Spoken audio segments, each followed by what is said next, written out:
G'day folks, Benno here, how you going? Just been out the shed playing around with the sort of cut-off machine with the 9-inch grinder. So yeah, just got it together sort of, and this is just a little bit of video on it sort of working. There you go.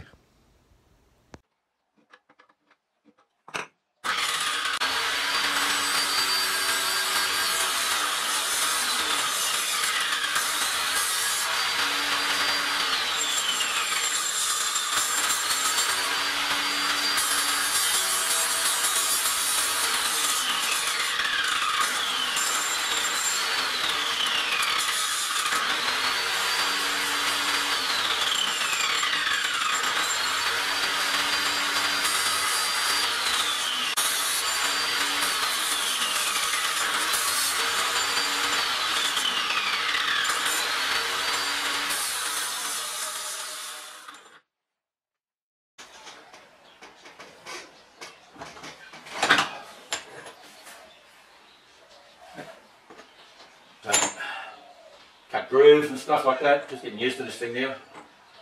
So yeah, it should work out. Just got to be a little bit tidier, but yeah, that works quite well.